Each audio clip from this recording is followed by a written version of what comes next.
Look, ഇതൊരു പാവ family കാറാണെന്ന് കരുതിയെങ്കിൽ നിങ്ങൾക്ക് തെറ്റി. This is the Audi RS6 Avant. കാഴ്ചയിൽ ഒരു സ്റ്റേഷൻ വാഗൺ, പക്ഷേ ഉള്ളിൽ ഒരു പക്കാ സൂപ്പർ കാർ. ഇതിനെയാണ് ശരിക്കുള്ള സ്ലീപ്പർ കാർ എന്ന് വിളിക്കുന്നത്.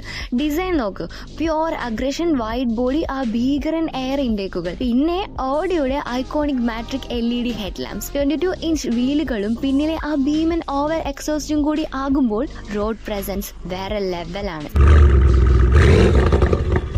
4.0 litre V8 twin turbo engine. Output കേട്ടാൽ നിങ്ങൾ ഞെട്ടും. 600 HP പവറും 800 Nm ടോർക്കും. വെറും 3.4 സെക്കൻഡിൽ 0 to 100 കിലോമീറ്റർ സ്പീഡ് ഇവൻ മറികടന്നിരിക്കും. 300+ km/h ആണ് ഇതിന്റെ ടോപ്പ് സ്പീഡ്. സൂപ്പർ കാറുകളെ വെല്ലുവിളിക്കുന്ന ഇതിന്റെ ആ ക്വാഡ്രോ പവർ. 2013 ഈ രാക്ഷസൻ ഇന്ത്യയിൽ ലോഞ്ച് ചെയ്തത്. വിരാട് കോഹ്ലി ഇതിന്റെ താക്കോൽ എടുത്തതോടെ ഇന്ത്യയിൽ ഇതൊരു തരംഗമായി മാറി. പക്ഷേ നിർഭാഗ്യവശാൽ ഇന്ത്യയിലെ സ്റ്റേഷൻ വാഗണുകൾക്ക് മാർക്കറ്റ് കുറവായതുകൊണ്ട് ഓഡി പിന്നീട് ഇത് നിർത്തുകയായിരുന്നു. പൈസ ഉള്ളവർക്ക് ഇന്ന് ഇത് വേണമെങ്കിൽ ഡയറക്റ്റ് ഇമ്പോർട്ട് ചെയ്യാം. എങ്കിലും ഇന്ത്യയിൽ സ്റ്റേഷൻ വാഗണുകൾക്ക് ഡിമാൻഡ് കുറവായതുകൊണ്ടും ഉയർന്ന ടാക്സ് കാരണവും ഓഡി പിന്നീട് ഇത് ഇവിടെ നിർത്തുകയായിരുന്നു. നിലവിൽ ഓഡി ഇന്ത്യ വഴി ഇത് സ്പെഷ്യൽ ഓർഡറായി മാത്രമേ സ്വന്തമാക്കാൻ കഴിയൂ. ഡിസ്കണ്ടിന്യൂഡ് ആയെങ്കിലും റോഡിലെ ആ ഒരു പ്രൗഢി ഇന്നും RS6 മാത്രം അവകാശപ്പെട്ടതാണ്. സ്റ്റൈലും പവറും ഒപ്പം പ്രായോഗികതയും ഇതെല്ലാം ഒന്നിച്ചു ചേരുന്ന ഒരേ ഒരു മാസ്റ്റർ പീസ്.